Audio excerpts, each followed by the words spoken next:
இந்த ஸ்கீமில் நீங்கள் வந்து காசை உள்ளே போடுறது மட்டும் ஈஸி, வெளியே எடுக்கணும்னு சொல்லி பார்த்தீங்க அப்படின்னா ரொம்ப கஷ்டம். அதனுடைய ரூல்ஸ் அண்ட் ரெகுலேஷன்லாம் பார்த்தீங்க அப்படின்னா அவ்வளோ ரூல்ஸ் இருக்குது, அவ்வளோ ஈஸியாக எடுத்துட முடியாது. இப்போ அதை பற்றி நம்ம வந்து டீட்டெயிலாக வந்து பார்ப்போம்.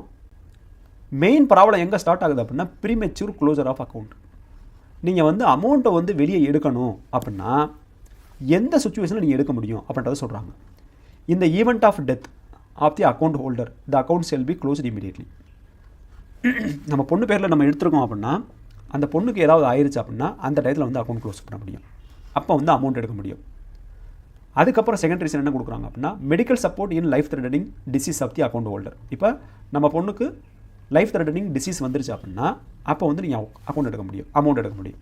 அப்படி இல்லை அப்படின்னா death of the guardian that the operation or continuation of the account is causing under hardship of the account holder. இது என்ன சொல்லுது அப்படின்னா ஃபாதருக்கோ மதருக்கோ கார்டியனுக்கோ அவங்களுக்கு ஏதாவது ப்ராப்ளம் வருது, அவங்களால வந்து பே பண்ண முடியல, அப்போ அதுக்கு உண்டான டாக்குமெண்ட் ப்ரூஃப்லாம் நீங்கள் காமிச்சு நீங்கள் வந்து இதை வந்து வித்ட்ரா பண்ண முடியும். மூணாவது, இது வந்து மேஜரான issue. provided that no premature closure of an account under this sub paragraph shall be made before completion of 5 years from the date of account opening. அப்போ 5 வருஷம் நீங்கள் வந்து காத்திருக்க வேண்டியிருக்கு, அதுக்கு முன்னாடி நீங்கள் வந்து அக்கௌண்ட் வந்து ப்ரீமெச்சூர் பண்ணுறது கஷ்டம். இது வந்து ப்ரீமெச்சூர் கிளாஸஸ். இப்போ வித்ட்ராவல் கேஸஸில் பாருங்கள், வித்ட்ராவல் கேஸஸில் withdrawal of up to a maximum 50%. நீங்கள் எவ்வளோ இன்வெஸ்ட்மெண்ட் பண்ணியிருக்கீங்களோ அதிலிருந்து மேக்ஸிமம் 50% நீங்கள் வந்து வித்ட்ரா பண்ண முடியும். எந்த சுச்சுவேஷனில்? Education of the account holder. அந்த பொண்ணு வந்து படிக்க போச்சு அப்படின்னா அப்போ தான் நீங்கள் வந்து வித்ட்ராவல் பண்ண முடியும், அதுவும் வந்து 50% பண்ண முடியும். அதுக்கப்புறம் என்ன கொடுத்துருக்காங்க கண்டிஷனை? The account holder attain the age of 18 years or has passed 10th standard. பொண்ணு வந்து 18 வயசு ஆயிருந்திருக்கணும், அப்படி இல்லை அப்படின்னா 10th standard பாஸ் ஆயிருந்திருக்கணும். எப்போ? எஜுகேஷனுக்காக மட்டும்தான். அப்போ அந்த எஜுகேஷனுக்கு என்ன கேட்குறாங்க?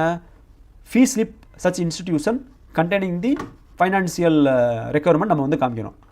அந்த ஃபீஸோடைய டீட்டெயிலையும் நம்ம வந்து காமிக்க வேண்டியிருக்குது. ஸோ இந்த ஃபீஸோட டீட்டெயிலும் நம்ம வந்து அந்த சுச்சுவேஷன் நம்ம காமிக்க வேண்டியிருக்குது. அதை தவிர பார்த்தோம் அப்படின்னா மேஜர் இஷ்யூஸ் எங்கே வந்து ஸ்டார்ட் ஆகுதுன்னு சொல்லி பார்ப்போம். க்ளோசர் ஆஃப் மெச்சூரிட்டி, இது வந்து ரொம்ப இம்பார்ட்டண்டான விஷயம். The account shall mature on completion of period of 21 years from the date of account opening. 21 வருஷம் அப்படின்றது ரொம்ப கஷ்டமான விஷயம். 21 years நம்ம வந்து இதை வந்து நம்ம வந்து க்ளோஸ் பண்ணணும் அப்படின்னா இதனுடைய பீரியட் வந்து ரொம்ப அதிகம். 21 yearsன்றது ரொம்ப அதிகமான பீரியட்.